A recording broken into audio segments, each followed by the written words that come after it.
whisper. Speak loudly. And ping me when you're ready, otherwise I'll see you in about an hour. Okay. Cool. Enjoy yourselves. Thank you. Thank you. Thank you. 2 minutes I can't see it from outside without disturbing you.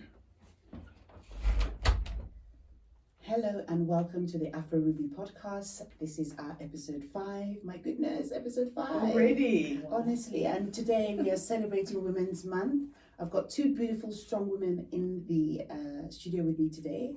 One is Nano Motibi and Mimi Kalinda. And for those of you who have been listening to the podcast will know that Mimi has been on the show before. Yes. A very detailed conversation we had about women and can we have it all, and or should we have it all, or do we want it all? But first of all, let me just go in and just talk about Nano Motibi, also known as Nano Nubian, a dynamic and multifaceted professional who has made significant strides in communications and beyond. Nano's passion for the arts also extends beyond her professional endeavors. She is an accomplished creative, having explored various forms of artistic expression, including music. She's an author, reflecting her deep connection to African heritage and contemporary culture. So Nano will tell us a bit about herself later on. And then we have Mimi. Mimi Kalinda is a dynamic and visionary leader in communications and public relations. She's deeply passionate about shaping narratives that drive positive change across Africa.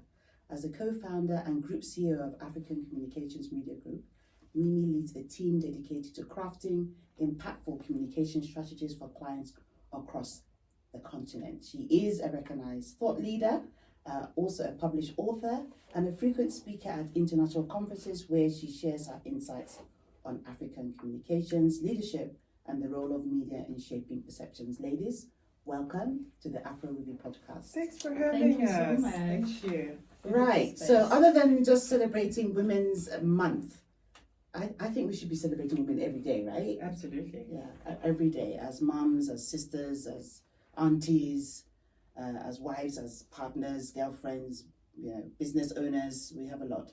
But first and foremost, I'm going to start off by asking you both. Women's Month in South Africa is such a meaningful time. How do you personally connect with the spirit of this month? And how does it inspire you in your daily life and work? Mimi, you can start, and then Nana, you can follow. Thanks. Yeah, I mean, Women's Month in South Africa has such incredible historical meaning, first and foremost, right? I mean, that's why we have Women's Month. More than 20,000 women marching to the union buildings, protesting against the past laws and so on. I think for me, it's a month of, I've got a word for it, which is fearlessness.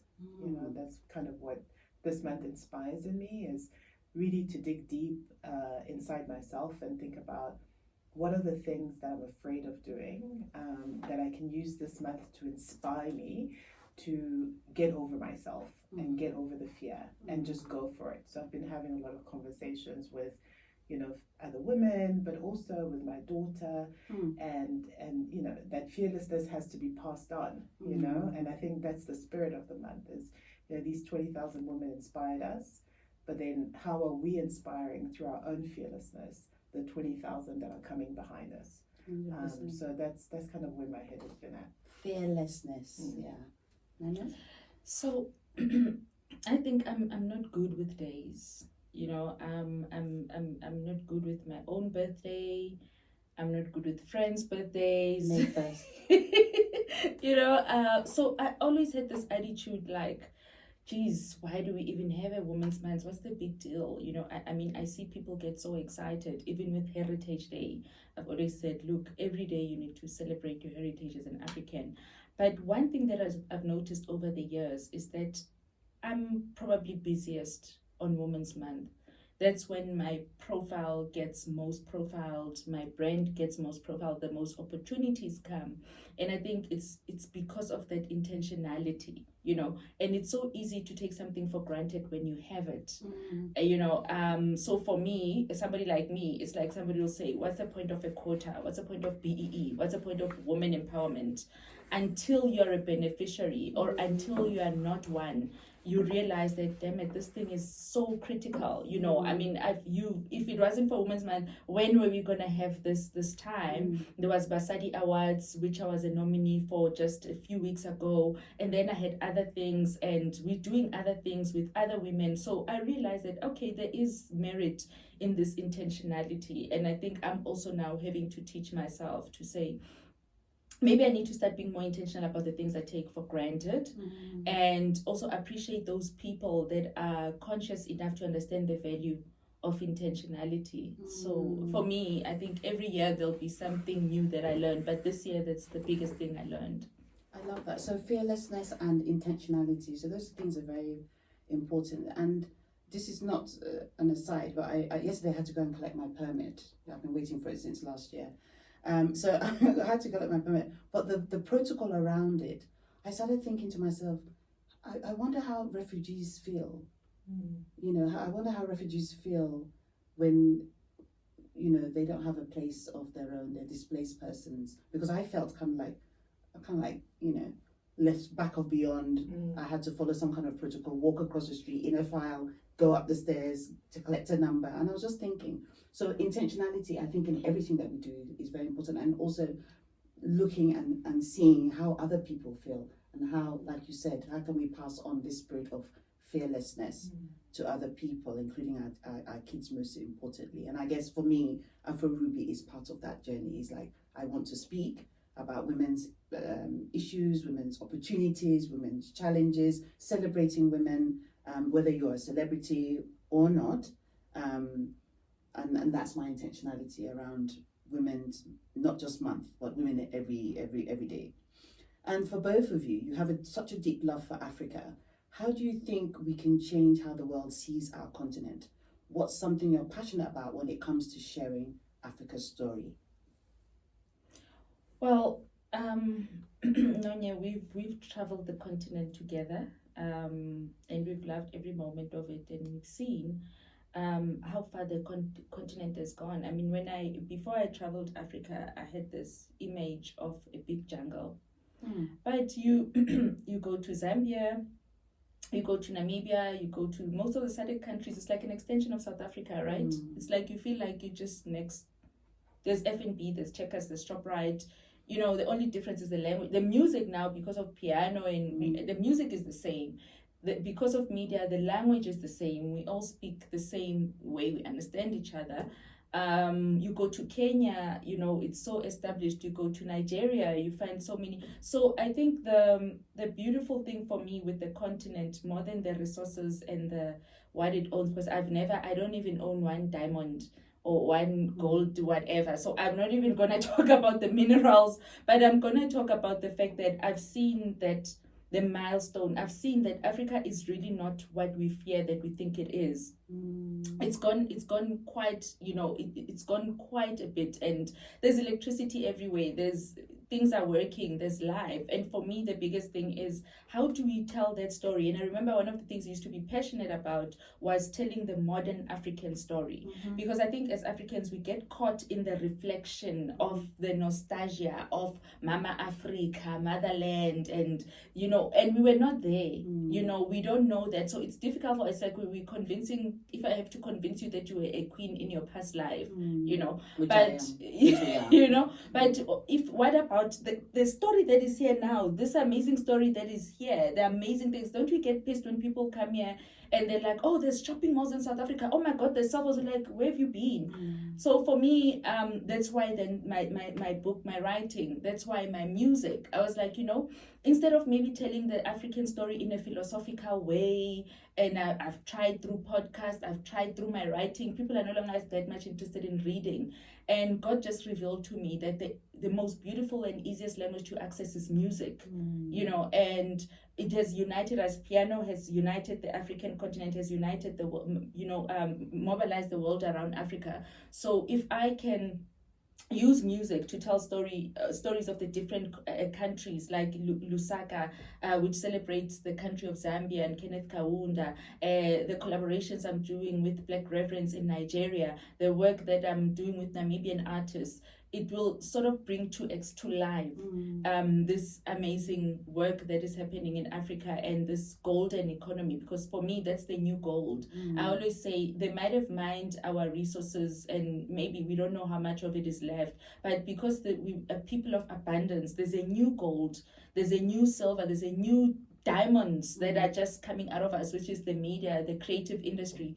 And for me, that's been my best way to celebrate Africa. Yeah. That's fantastic. I know on your one of your albums you have something about Lusaka. I know you have something about Maboneng. Yeah. And I know that some of the lyrics I don't really understand, but I know because I know you, I know they're positive telling stories. Mimi. Yeah, I mean, I completely agree. But before I lose my train of thought on this, I just wanted to go back a little bit on the fearlessness thing and just say, Nanya, you've been so fearless with this podcast, because I actually remember us having a conversation about you having a podcast. And, you know, for those who know you, you know, I mean, for those who don't know you, they'll think, oh, you know, she's very out there, and you might be confused for an extrovert, but you're actually very introverted. I am. And you went through a process of just really putting yourself out there, not knowing what would happen. So I just want to say I'm so proud of you on how well you've done on this podcast. And then going back to this conversation, I think the creative industries is literally, like you said, the gold of today. Because, you know, I mean, I work a lot in the policy space, I work a lot with private sector, I work a lot with global development organizations and so on and so forth. And what I've been doing in my narrative space is to say to all these guys, how do we create the link between what you do in policy and what popular culture and the creative spaces are doing? Because I deeply believe that nobody has been able to change the narrative of the continent at an international, global level like our artists, our writers, and so on and so forth. They've, I mean, you know, sold out stadiums all over the world. They're writing music. You know, you go to DC and every second car is playing, you know, Amapiano or even in the stores. In the stores, everybody. So the reach that artists have is unprecedented, and I think they're really leading the charge in actually shaping the narrative of the continent in a way that nobody else across our layers of leadership is currently doing. So I really do think that, you know, it's unfortunate that, number one, our creative industries are not as funded as they should be. There's not as much investment in that space as there should be, but also that there's not a link between government and private sector and corporates, etc., really seeing this as a resource to drive the continent forward, even from an economic perspective. So that's, having said that, you know, the story that comes to mind for me is when I was on the narrative issue, was when I worked in New York and I worked with Spike Lee. And he became a mentor of mine, and, you know, he's one of my favorite people in the world. Super inspiring, hardworking, and so on and so forth. And I remember us having a conversation one day, because when I moved to New York and I went to NYU, I thought, I'm not going to come back to Africa. I'm good. You know, I kind of saw myself building a career in America and continuing there. And one day, and I did, you know, I made documentaries, I made films, I did all kinds of stuff. I was one of those Africans in America that always had her fist up in the air and saying we have to change the narrative of the continent. My thesis was on the way that news about Africa was reported in the US media and the effect of that on the self-esteem of African immigrants who lived in the United States. Because if you're watching television and every piece of news about you is negative, and you're living in this land of quote unquote dream, you know, abundance and milk and honey, how do you then show up in that space as an immigrant, right? So I remember going for a drink with Spike, and he said to me, you know, what do you want to do? What is your big thing? Do you think you'll stay in New York? And like, are you going to try to be a Spike Lee in America, another Spike Lee? Because there is a lot of filmmakers and whatever coming up through the ranks.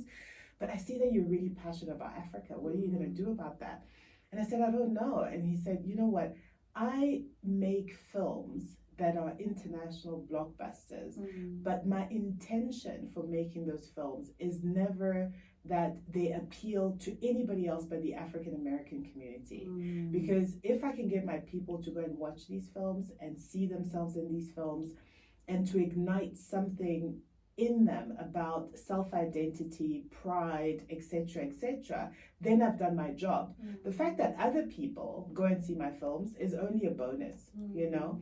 So I thought to myself, and he said to me, if you want to make a real difference, you need to make a difference at home. It's more important for Africans to think of themselves as abundant, as capable, etc., than for anybody else around the world to think so. So I think that, you know, from a narrative perspective, the narrative starts with us. Charity starts at home. It's about us redefining the way that we look at ourselves. You know, it's about South Africa and South Africans, you know, going out into the rest of the continent and finding out what's happening in other countries. It's about this multicultural, cross-border collaboration, trade, etc.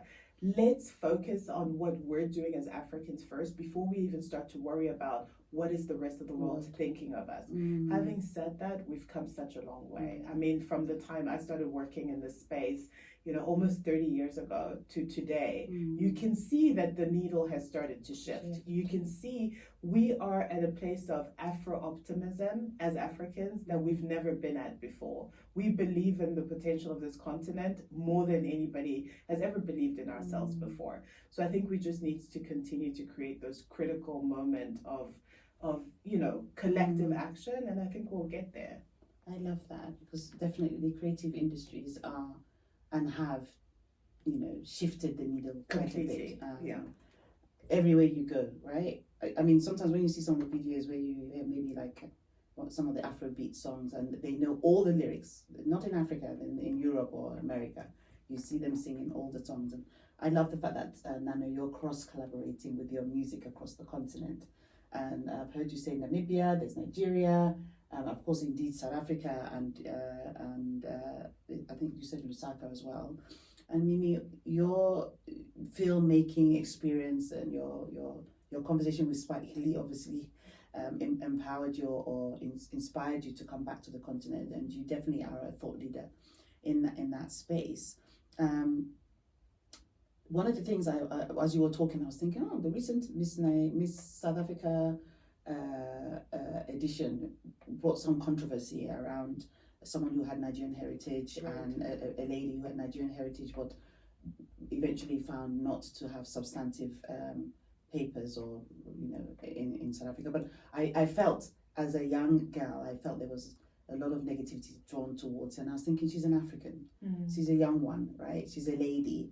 How could we have managed that better as an African front, as in the continent? Because I felt that it wasn't really managed, and now on the outside world, people that are looking in are going to think, but aren't these guys Africans? You know, whether they come from South Africa, Nigeria, whether they come from, you know, what could we have done better? But I mean, that conversation, I think, is another day, so I don't want us to digress into that. But it just made me think about how, when we talk about Africa, we yes, we're made up of 54 or 55 countries, but really, we seemingly are all supposed to be one, right? In terms of our spirit, Ubuntu, and all of that. Nana, since you've been exploring music, and I know you've done a lot of things, because you've had, and I don't know if you still have your boutique hotel. You've got that. I know you're an author. Worked with you in communications. Now you're singing. And what drew you into that world, and how do you find time to nurture your creative outlet? Because I know you've got a full-time job as well, so there's a lot that you're doing. So the music thing, I don't know. You know, there's the short version and there's the long version, and then there's the media version and the real version. But because you said this is our moment.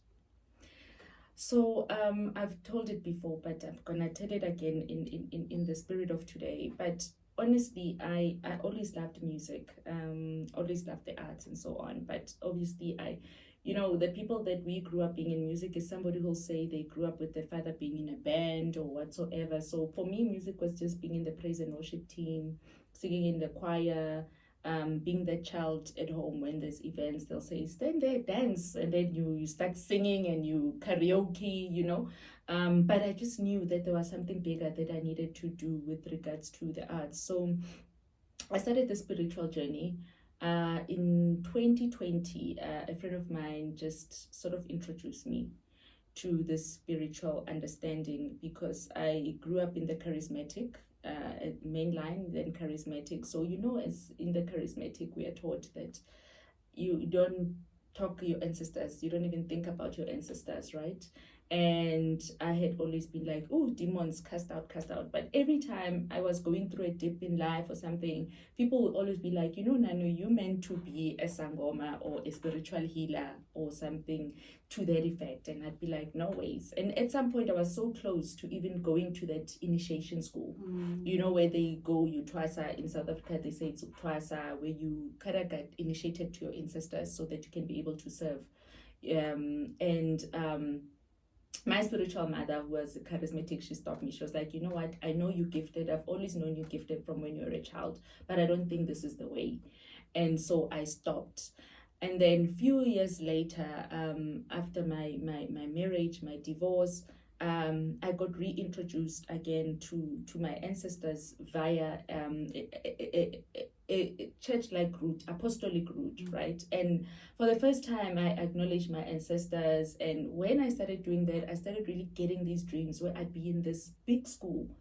And in the school, there were always, I just remember big artistic drawings, and all the kids there were gifted. They'd be somersaulting. They were gifted in many different artistic ways. Others would be painting, and I was in that school, and I never understood. I understand now that that was my initiation process. And I remember eventually in these dreams, a year or two later, I dreamt of myself literally graduating, right? From the school. And then I think a few months later, then that's when I slept. I'd sleep, but I'd wake up like around 3-4 a.m. I'd hear these beats in my, I'd hear this like music in my head. And I didn't know what to do with it. I'd wake up, I'd forgotten it, but I'd be so angry with myself because I think that song was so nice. I really wanted to continue hearing this song. What do I do? Until somebody told him, said, look, if that happens, better maybe just record. I'm like, how? I was like, okay, I'll find a way. So whenever I slept and I heard those beats, I'd take my phone and then I'd really literally ridiculously, make them with my sound. I mean, I can't even play an instrument. And then I'd wake up my kids. I'd be like, Nana, can you hear this thing? They'd be like, Mommy, I'm sleeping. I realized it was in my head. And I was fortunate enough to eventually find somebody who was a producer who was helping me who helped me to interpret what I was hearing. So if I said to him, I'm hearing like a doof, doof, doof, it's probably a drum. Let's do it. And then he'd literally I said, yes, that's the sound, and then I'd play, I hear ding, ding, ding. He's like, it must be a guitar. Literally that's how we my first album, all those tracks, except for Bazobuya, where I now grew and I was able to buy beats and started understanding IP and other things. So literally that's how I started. And then so I heard the sounds in my sleep. I went to work with my producer, started to do the beats. Then there were times when there was a night, I specifically remember the song. One of the nights I dreamt this big man, tall, gigantic man, was literally teaching me how to play the piano. In your dream? In my dream, and I was like this little tiny girl, and she was literally pressing the keys and ding, ding, ding. And when I woke up, literally the whole song just unfolded, And when I got into studio, I was like literally pressing the keys and playing the keys. I don't know how. I've never played the piano in my life. And I said, this is how this song was going. And he looked at me and said, but you said you don't play any instrument. I said, listen, that man in the dream, this is what he was pressing. And so you better just do it as well. Because, because I couldn't then play it. I remembered the keys, but I couldn't play it. So it's literally a spiritual journey. Yeah. I love that. Beautiful. I love that because yesterday I was thinking there's more to us than what we think we are. There's so much more, right? The way that God has created us, there's a lot that we should be doing. And what I honor about what you're saying now is that you're being authentic, your authentic self. You've given space to your authentic self through your spiritual journey. And it's so lovely to hear because I know the time when we used to work together, it was all about comms. It's all about comms. Yes, Africa, passion for the continent. And I've seen you in different phases, running your own business. That fearlessness, you definitely have it because you've done a lot that I've seen. Your book, now your music, and I really do admire you, Nano, in everything, and then raising your children, raising your girls, your beautiful girls. So it's really lovely to hear that. The same spirit for Mimi, who I definitely know is fearless, is congratulations on your new book. Congratulations on your Thank book. you. What inspired you to write it, and what do you hope people take away from it? You know, I think just like Nana, and I think what she's laid on the table is so very important because, and something I've been thinking about more and more lately, which is at the end of the day, we're all instruments. We are all instruments of the divine to do something on this earth that has nothing to do with us. We've only been empowered with the talents, with the flesh, with the physical ability to do what we came here to do. But what we came here to do has to come from the divine. And each one of us has a completely different journey. And for some of us, you know, for some people it's, you know, through this religion, and other people it's through their own kind of spiritual connection and understanding, and others it's ancestors and whatever. But at the end of the day, the bottom line is that we are here to do something over and above. And so the journey is really about making yourself available, you know, is making yourself available to serve. I love that. However that comes to you, because it will come. You know, I read a book a long time ago that said, the master of you is your soul, right? Your soul came here to do something. It came here on a mission that is directly connected to your creator. And so you're just here to serve the soul, not the other way around, right? So, and something really scary about what I wrote was that sometimes when you resist it, when you resist the work of the soul through your body and your brain and so on and so forth, then the soul will be like, unfortunately, this is not the instrument that I can use because I am going to accomplish what I came to accomplish. And if you as the flesh will not help me get there, I'm going to have to leave you alone. Oh my goodness. And so you find, you know, that emptiness. You find That's emptiness, scary. and sometimes your body fades away because you are not actually listening to your soul and you're not acting in accordance with its mission. And so having said that, and going back to my book, and this is why, you know, one of the things I wanted to talk to you ladies about was just also transitions in life. You've gone through a lot of transitions, I have, and you have as well. And transitions are not always linear, you know? They're not always like you go from A to B to C or whatever. You could be going from B to Z and then coming back to M, you know? But the point is, when you do make yourself available, when you are spiritually open to following your path, you'll find that sometimes you're working in PR, and other times you're working in media, and other times you're writing a book, and other times you're singing a song, and other times or whatever. The idea is to let yourself to be led. And so in this season, you know, the book was what I was told to write, which was at the moment, I am really helping people understand how to tell their own stories, how to build their own narratives, how to be great communicators. And I'm really passionate specifically about women being able to tell their own stories, because we've been told so long that our stories don't matter and so on and so forth. And we've, you know, there's a bit of an inferiority complex happening there. So empowering women to be able to be a bit more confident and authentic in showing up and how they're experienced in the world. And so that's my mission for now. And so that is what the book was about. Who knows what tomorrow holds? Who knows whatever? I never could have predicted 15, 20 years ago that I'd be doing what I'm doing now. But I also, you know, we're told often to have these vision boards, and you must have these vision boards and imagine by all means, because I think part of that is also divine, right? You're downloading, if you're a spiritual person, you're downloading information that goes on those vision boards, but not to be married to them. Because if there's one thing I found out specifically this year, is that your creator, and however you call your creator, right? God, the universe, the ancestors, whatever, you know, the ancestors for me are, you know, essentially a route Yes. to the Creator, right? So, and whatever that is, I found out that what I've imagined for myself is just a fraction of what's been imagined for me to accomplish. And so I've learned not to be married to my own vision and to say, I would like this, but please show me what you want me to do and how you want it all to unfold. Because I'm sure I have not even begun to imagine what it is, the entirety of what I'm here to do. I love that. I love that. I love that because I was just thinking about when we pray, right? We pray, we're thankful, we pray, but prayer is not just about it's our everything. It's everything we do. It's how we imagine ourselves. It's being thankful. It's being grateful.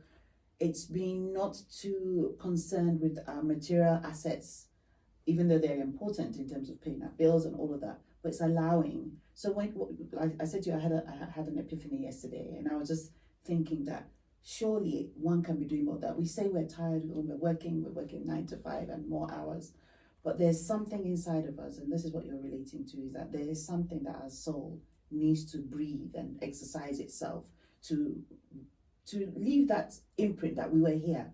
You know, Mimi was here, Nano was here, Nonya was here, and what was that?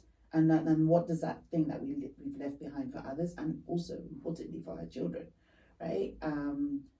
In terms of our thinking, in terms of how we show up, how authentic we are, the stories that we tell, and the people that we impact.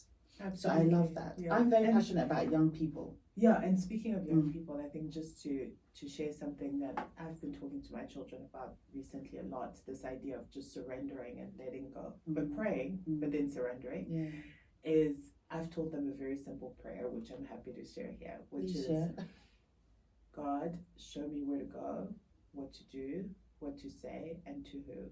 I love. And that's it. And then you leave the house, and then you just leave it to the divine to guide you. God, show me what to do, where to go, what to say, and to whom. Love that. Done. Love that. Nano, your ancestors would probably say the same, right? I'm sure. That's what they've been showing in your dreams. So congratulations on your new book. I love that. Thank you. I will read it during Christmas break. Yes. Literally, we've been running from country to country. Gotta find the time. Yeah. And Nano, also, I wanted to ask you, because I want to take you back to your comms, right?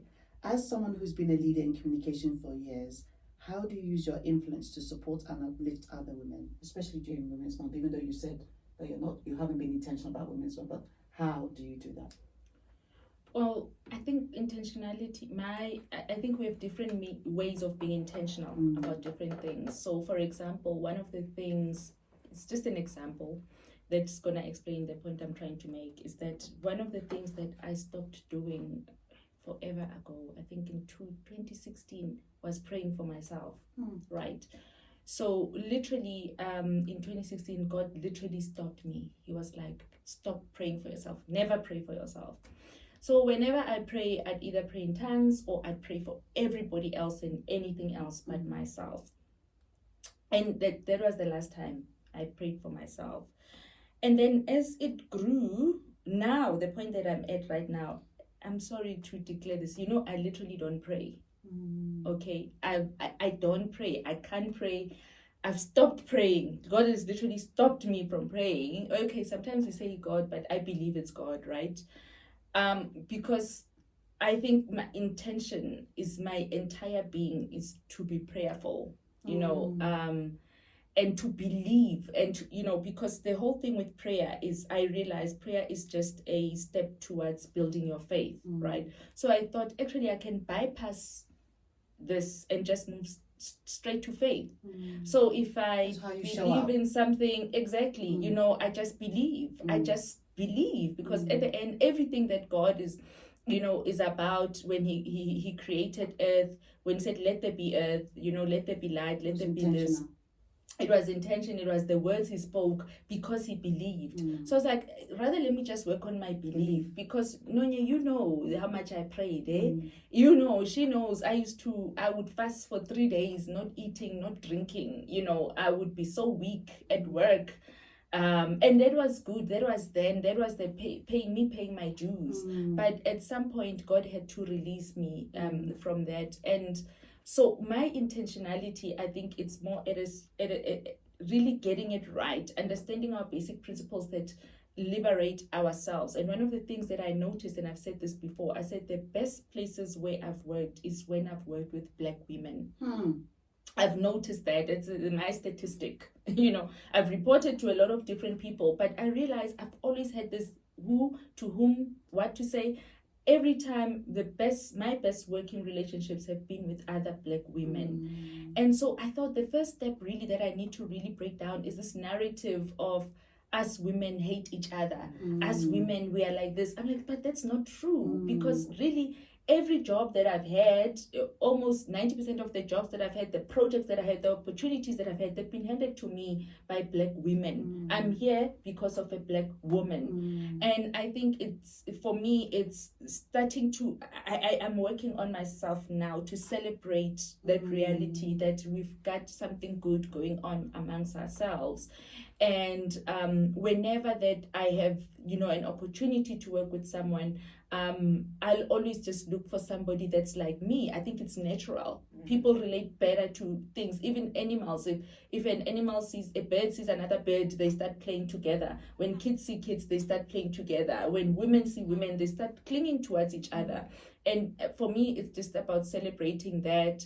It just so happens, maybe there's a deeper intentionality in me. It just so happens that I'm surrounded by Black women all my life. I mean, even now, I can count maybe by one hand the males in my life, excluding our partners, but the men that are bringing me opportunities, the men that are calling me, how's it going, the men that are helping me. My social media is run, my publicist is a young black woman, my digital coordinator is a young Black woman. Even at work, I work with young Black women. My boss is a Black woman, and it just happens, and I think I just want to keep it that way. I want to celebrate that. But we've also had conversations, Nonya, with you and other people and the likes of Viwe, to say that also we need to make sure that we keep it, we open it. We don't just make it just about the women, because if we just leave it there, then we're going to neglect the other part of our community. Then we're going to raise resentful men. Then we're going to get GBV. Then we're going to get this and that and this and that. So I think I love the way I'm intentionally building it from within myself, and it manifests. But I also want to start working on celebrating the Black man. That's really good. Do you remember the time when we did something for some children? Yeah. Where that was really fulfilling, right? Where we had them come to your hotel, and we gave them a day of entertainment, prayer, encouragement, and it was mostly young girls, right? Yes. Mostly young girls. It was actually about girls. It was the little flower. Beautiful flowers. Yeah, beautiful flowers. Yeah. Yes. And we had them out for the day, and that was really a beautiful experience. I'd love to do more of that. Yeah. Again, feeding the soul, or the soul being more important than the flesh. 100%. Right? So for that, I agree with you. I'm going to shift this away now, and I'm going to ask Mimi, because I know she works, deeply with corporate as well as non-for-profit. But I wanted to ask you, balancing work and advocacy must be quite a challenge. How you balance it? How do you stay true to your mission of promoting authentic African stories while juggling everything else?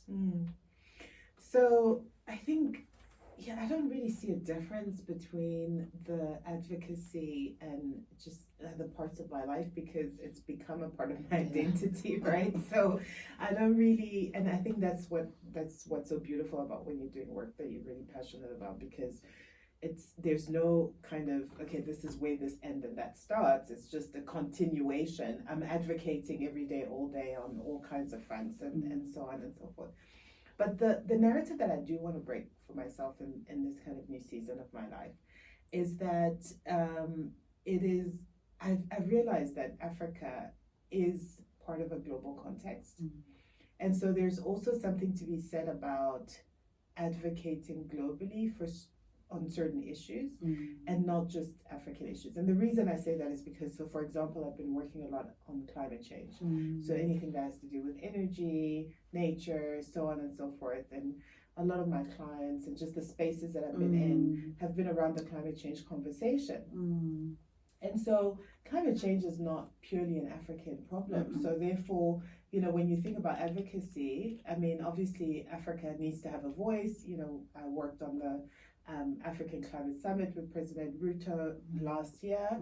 And that was incredible because we were able to put forth Africa's position on climate change and climate finance and so on and so forth. But the idea is that it's not purely an African issue. So I also think that once we have and it depends person to person, but I think once we've built a space of thought leadership on the continent, in our communities and so on and so forth, it's also time to expand, right? And look at where else can I have an influence? Where else can I both raise the African flag, but at the same time also, you know, advocate on issues that affect all human beings. And I think for me, that's the new point in my career where I've kind of been known as this African thought leader in the space of communication and all of that kind of stuff. But it's also, I'm finding that the issues that I'm being pushed to work towards are more global issues and have global consequences. And so adding my voice to that has also become a lot more important to me. Raising the African flag, but in a global context. Absolutely. Love that. Yeah. So I was thinking, because we're hosting some side events in New York around the Anga. I'll see you there. Yeah. Yay, love it. Okay, Yes. good. Okay. Yeah, we'll talk offline. But so I was thinking, I normally wear an African dress most of the time for some of these things. And I was thinking, maybe I should just be corporate. Maybe I should. Maybe I shouldn't. Maybe I should just be corporate. Now that you said what you said, I'm going back to my original plan of coming in my African clothes, because that's what I'm passionate about. My African wear. And also I was thinking, because I said to them, you need to make sure we have a proper playlist, and the playlist I tend to work around African music.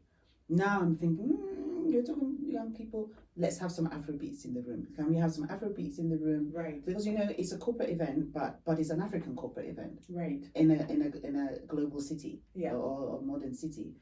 But I want to raise the African flag by how I show up, by the music, the atmosphere, the ambience in the room, so that when people come in, it's almost like we are in New York, but we're also in Africa. There's also going to be, you talked about creative arts earlier. There's also going to be a performance where we're going to stream from Nairobi to New York whilst the people in the room. So there'll be a performance in Nairobi, people will listen to it, and then we'll come back to the room where we have a young African performing. And so I think those are the intentional things that one does if you're really passionate about what you say, raising the African flag, right? In a global context. 100%. Yeah. And I think the only thing I would add to that is, you know, I was recently speaking at the Web Summit in Doha, and this is the world's biggest kind of, you know, summit on AI, IT, tech, and so on and so forth.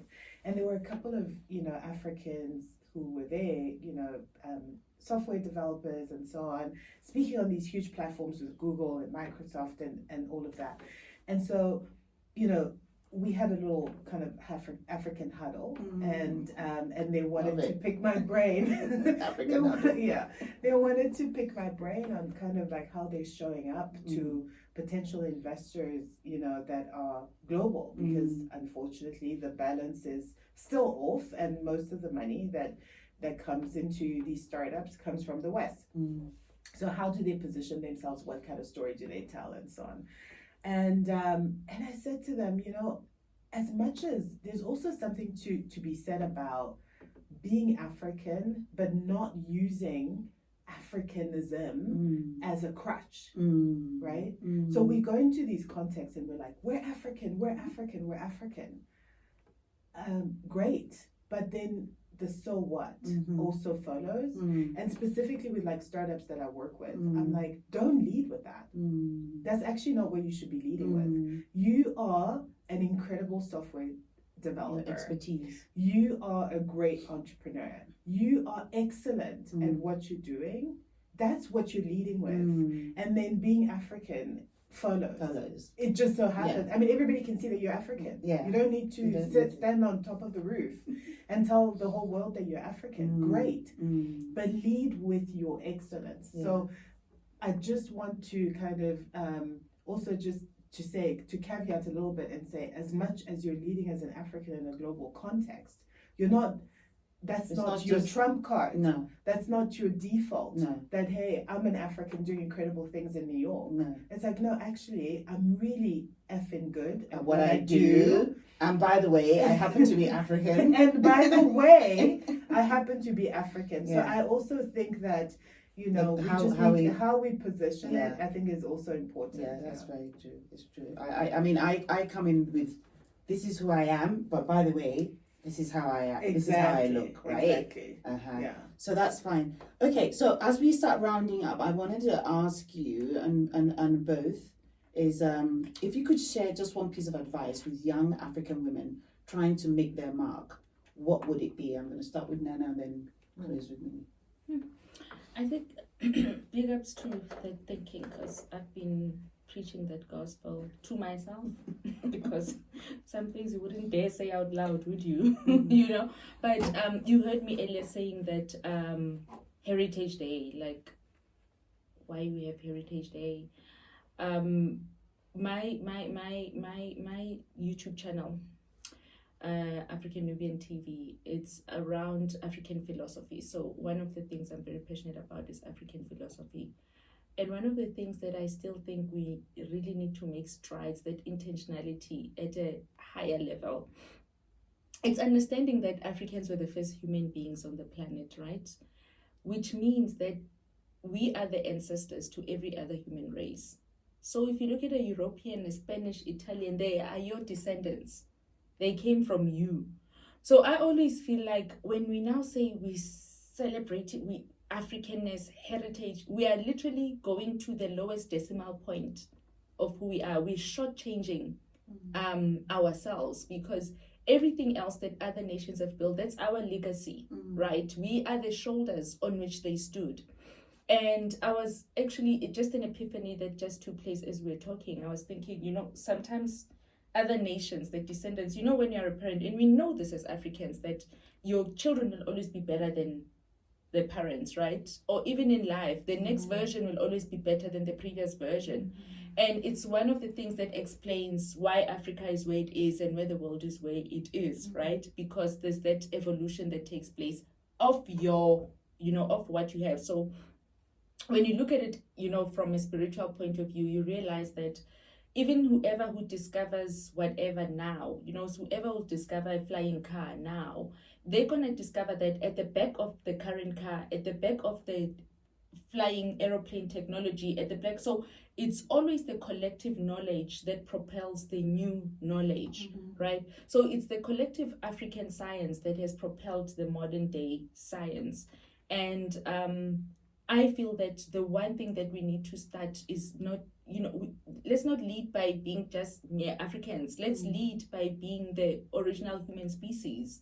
You know, and my current book that I'm writing now, which I call Super Gene, it's talking about the strength, the resilience, the brilliance of the African gene, right? As the gene that has just surpassed all time, and it's still coming out at the other end stronger, despite everything else that it's been put through.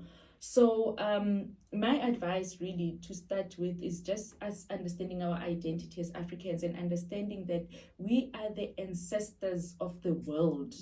We are the elders of the world.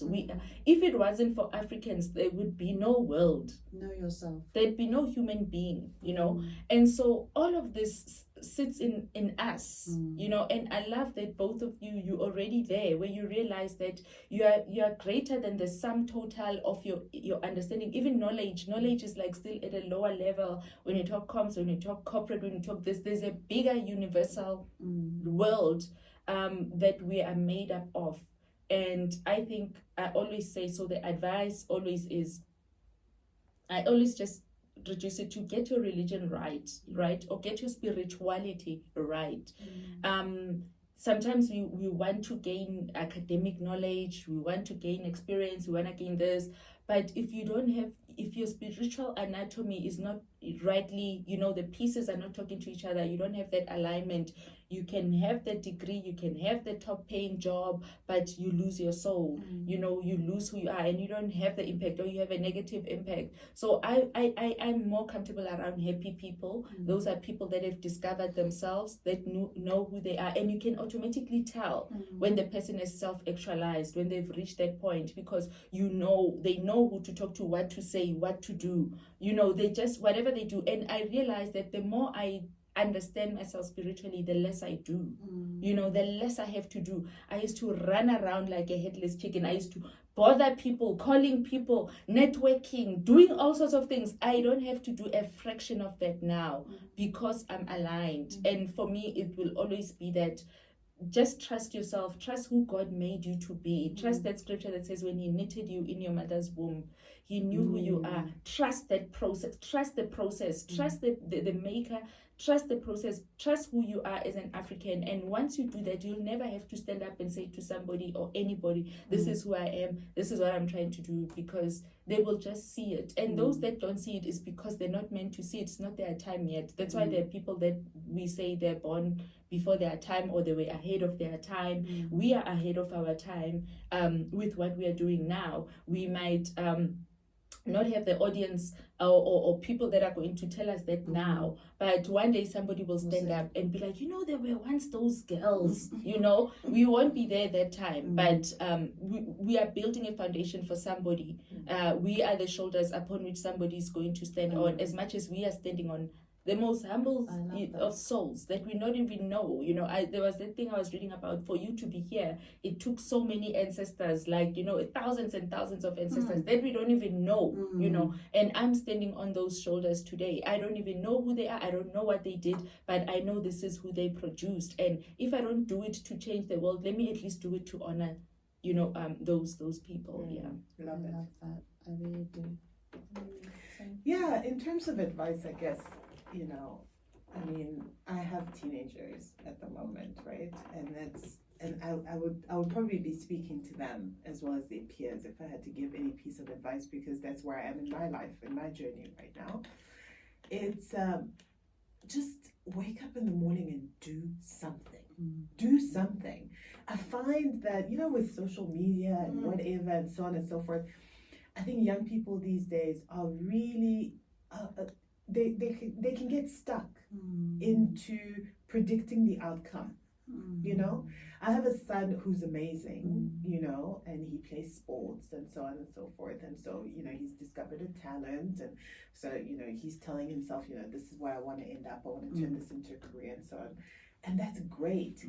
But also just be open to other things. Like, don't stop learning, don't stop doing. Go out there and do something, because like I said at the beginning, nobody's journey is linear, I started working when I was 13 years old, paying my own school fees and all of that, I always say, every single restaurant in Nelson Mandela Square, I worked either in the kitchen or as a waitress, trying to put myself through school.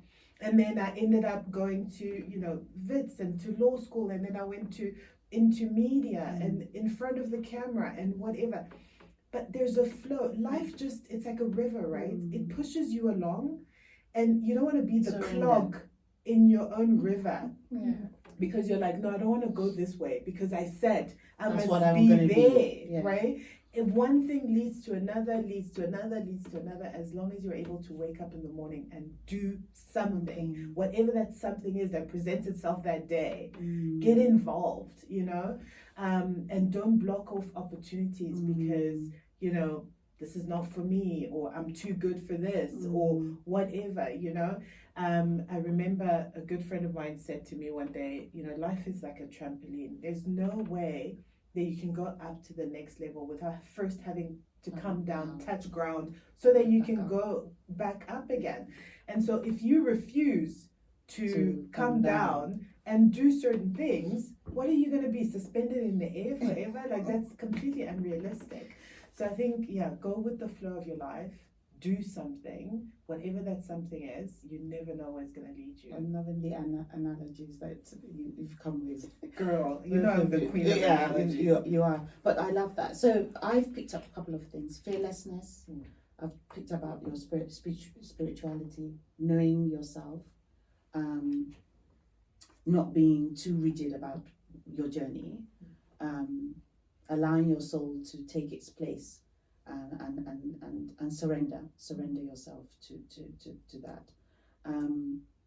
I was very humbled the other day because I was speaking to one of my, what I would call my work daughter, and she said to me, I really, I've missed talking to you, da, da, da. She's based in Canada.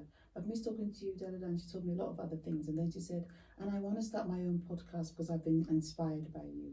And I was really like, oh, amazing. I was like, oh my God. And I've not really been doing the podcast on a regular basis. But she said, you've inspired me. And I really want, and she told me what the context is. And I said, that's really great. And she's going to be focused on young issues or young, things and issues and solutions. I was really so touched, and I think some of that is, if I hadn't done the podcast, she wouldn't have been able to tell me that, right? So when you talk about standing on the shoulder of our ancestors and other people are going to stand on ours, maybe in our lifetime we will see some of that, maybe we won't, but at least we'll have left that impact and the legacy. As I begin to close out, I wanted maybe to tell us the name of the book so people can go and read it. Tell us the name of your book. So the book is called Echoes of Influence, Echoes of Harnessing Influence. Storytelling for Leadership. So it's basically about storytelling and its role in leadership, and it's on Amazon. 100%. And Nano, as my husband calls you, Nano. Yeah. your music. Yeah, so my latest project is called Nubian Trilogy. My first project is called Nubian Establishment. So if you just go on Spotify, YouTube, SoundCloud, all the DSPs, and you just search for Nano Mothibi, Mothibi, you'll find it. Okay, so ladies, thank you so much for being with me in the studio today, celebrating Women's Month and celebrating women continuously. As we close out, hopefully we'll be able to get one of Nano's tracks to play us out when we do the edit. But I just want to say thank you. I wish women everywhere the best of everything. Please listen to the podcast on your platforms, Apple, Spotify, and on YouTube. And we'll welcome you to the next episode soon. This is your host, Nanya Mpo Umatola. Thank you.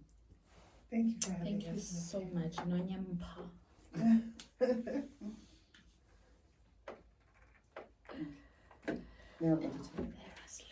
Thanks. Yeah, what a great nice. conversation. What a beautiful Thank you. morning, hey? What a lovely way to Yes. spend a Saturday morning, so Fantastic. chilled. I love it. Oh, and this place is it just calms you down, eh? Yeah, I think it's a lovely place. Yeah? Whatever they've created here is amazing. And they have lots of studios Mm. upstairs and downstairs. Is it? Yes, they do. 11 Podcast studios or also others? No, they I think they have also video recording studios. They're like not just audio, as in you can go in and there'll be a video. Can I turn this off? Yeah, Yes, thank you.